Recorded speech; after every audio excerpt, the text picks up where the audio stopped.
हमारे सनातन धर्म में ऐसे भी व्रत त्योहार बनाए गए हैं जो हमारे बच्चों को अच्छा स्वास्थ्य प्रदान करते हैं।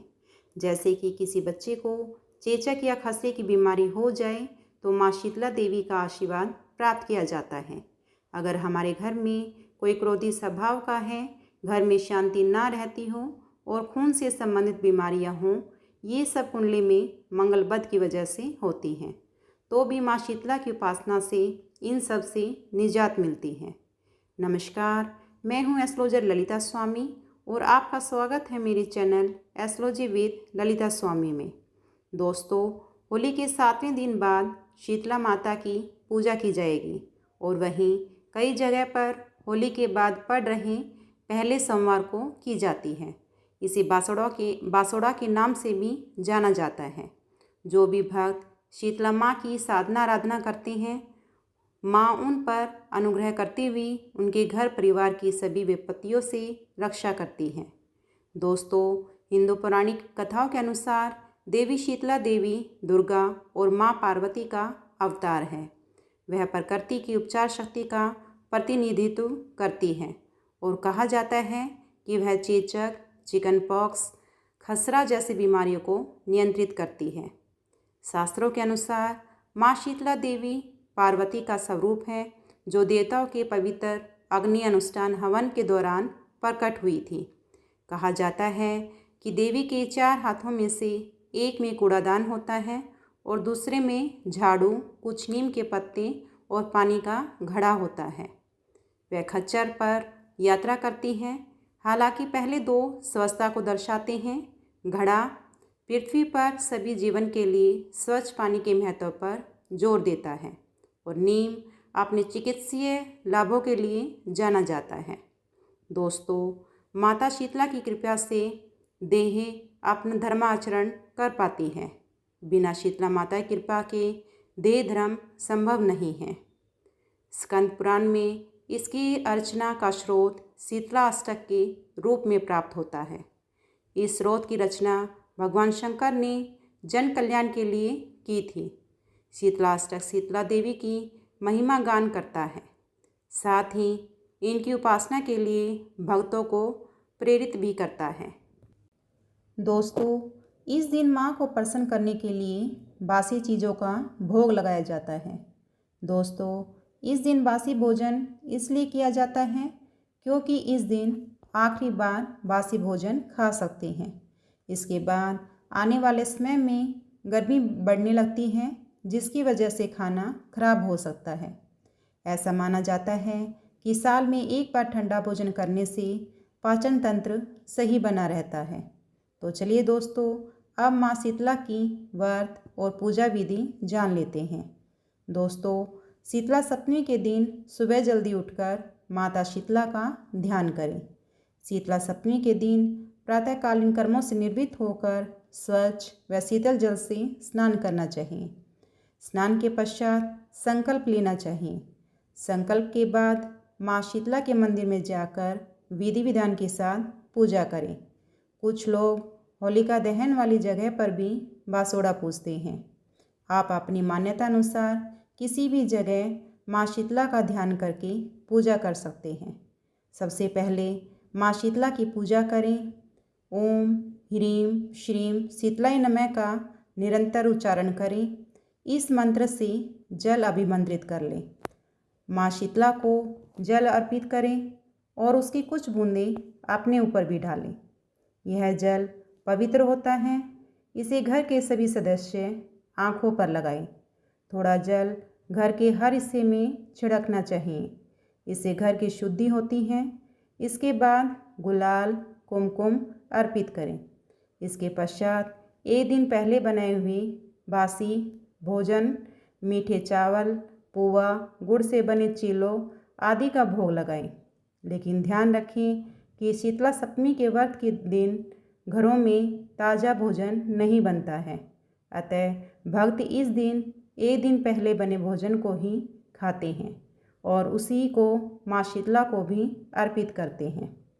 इसके बाद शीतला स्रोत का पाठ करें और कथा सुनें। रोगों को दूर करने वाली माँ शीतला का वास वट वृक्ष में भी माना जाता है।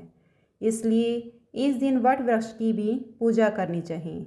पूजा करने के बाद गुड़ और चावल का प्रसाद का वितरण सभी सदस्यों में करें। जिस घर में सप्तमी अष्टमी तिथि को शीतला सप्तमी अष्टमी का व्रत का पालन किया जाता है, वहाँ घर में सुख शांति बनी रहती है और रोगों से मुक्ति मिलती है। दोस्तों, बासोड़ा पूजते समय 3 बातों का खास ख्याल रखें। माँ शीतला को हमेशा ठंडे भोजन का ही भोग लगाया जाता है। माँ शीतला की पूजा करते समय दिया, धूप या अगरबत्ती नहीं जलानी चाहिए। शीतला माता की पूजा में अग्नि को किसी भी तरह से शामिल नहीं किया जाता है। मंदिर या होलिका दहन स्थल पर पूजा करने के बाद अपने घर में आकर प्रवेश द्वार के बाहर स्वास्तिक जरूर बनाएं। इसी तरह देवी माँ शीतला की पूजा करने का विधान है। दोस्तों, आइए अब माँ शीतला की कथा सुन लेते हैं। दोस्तों, आपसे अनुरोध है कि कथा पूरी सुने, बीच में छोड़कर ना जाएं। कथा को अधूरा छोड़ना शुभ नहीं माना जाता है, अतः कथा को पूरा श्रद्धा से सुने। तो कथा शुरू करते हैं। एक बार एक राजा के इकलौते पुत्र को शीतला निकली।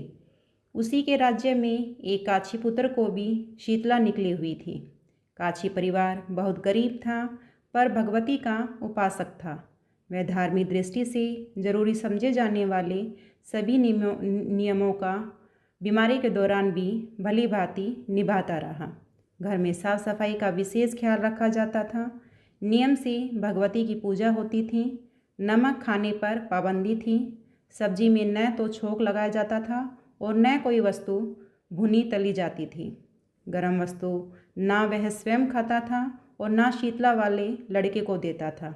ऐसा करने से उसका पुत्र शीघ्र ही ठीक हो गया।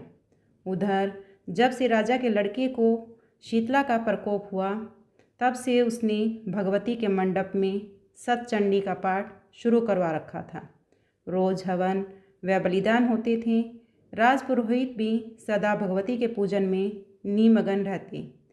राजमहल में रोज़ कढ़ाई चढ़ती, विविध प्रकार के गरम स्वादिष्ट भोजन बनते। सब्जी के साथ कई प्रकार के मांस भी पकते थे। इसका परिणाम यह हुआ कि उन लजीज भोजन की गंध से राजकुमार का मन विचलित हो उठता। वह भोजन के लिए जिद करता, एक तो राजपुत्र और दूसरा इकलौता। इस कारण उसकी अनुचित जिद भी पूरी कर दी जाती। इस पर शीतला का प्रकोप घटने के बजाय बढ़ने लगा। शीतला के साथ साथ उसे बड़े बड़े फोड़े भी निकलने लगे, जिनमें खुजली व जलन अधिक होती थी। शीतला की शांति के लिए राजा जितने भी उपाय करता, शीतला का प्रकोप उतना ही बढ़ता जाता, क्योंकि अज्ञानतावश राजा के यहाँ सभी कार्य उल्टे हो रहे थे। इससे राजा और अधिक परेशान हो उठा। उसकी समझ में नहीं आ रहा था कि इतना सब होने के बाद भी शीतला का प्रकोप शांत क्यों नहीं हो रहा है। एक दिन राजा के गुप्तचरों ने उन्हें बताया कि काछी पुत्र को भी शीतला निकली थी, पर वह बिल्कुल ठीक हो गया है। यह जानकर राजा सोच में पड़ गया कि मैं शीतला की इतनी सेवा कर रहा हूँ, पूजा व अनुष्ठान में कोई कमी नहीं है, पर मेरा पुत्र अधिक रोगी होता जा रहा है, जबकि काछी पुत्र बिना सेवा पूजा के ही ठीक हो गया। इसी सोच में उसे नींद आ गई। श्वेत वस्त्रधारिणी भगवती ने उसे स्वप्न में दर्शन देकर कहा, हे राजन, मैं तुम्हारी सेवा अर्चना से प्रसन्न हूँ, इसलिए आज भी तुम्हारा पुत्र जीवित है। इसके ठीक न होने का कारण ये है कि तुमने शीतला के समय पालन करने योग्य नियमों का उल्लंघन किया। तुम्हें ऐसी हालत में नमक का प्रयोग बंद करना चाहिए था। नमक से रोगी के फोड़ों में खुजली होती है। घर की सब्जियों में छोंक नहीं लगाना चाहिए, क्योंकि इसकी गंध से रोगी का मन उन वस्तुओं को खाने के लिए ललचता है। रोगी का किसी के पास आना जाना मना है, क्योंकि यह रोग औरों को भी होने का भय रहता है। अतः इन नियमों का पालन कर तेरा पुत्र अवश्य ही ठीक हो जाएगा। विधि समझाकर देवी अंतर्ध्यान हो गई। प्रातः से ही राजा ने देवी की आज्ञा अनुसार सभी कार्यों की व्यवस्था कर दी। इससे राजकुमार की सेहत पर प्रतिकूल प्रभाव की बजाय अनुकूल प्रभाव पड़ा और वह शीघ्र ही ठीक हो गया। इसी दिन भगवान श्री कृष्ण और माता देवकी का विधिवत पूजन करके मध्यकाल में सात्विक पदार्थों का भोग लगाने की भी मान्यता है। इस तरह पूजन एवं कथा सुनने से पुण्य की प्राप्ति तथा कष्टों का निवारण होता है। दोस्तों, इस प्रकार माँ शीतला का पूजन करके आप उनकी कृपा और आशीर्वाद प्राप्त कर सकते हैं। आशा करती हूँ दोस्तों आज की वीडियो आपको पसंद आई होगी। यदि वीडियो पसंद आई है तो इसे लाइक, शेयर एंड चैनल को सब्सक्राइब करें और साथ में ही एक प्यारा सा कमेंट भी अवश्य करें। चलिए दोस्तों, फिर मिलते हैं एक नई और ज्ञानवर्धक वीडियो के साथ। तब तक के लिए जय माता दी।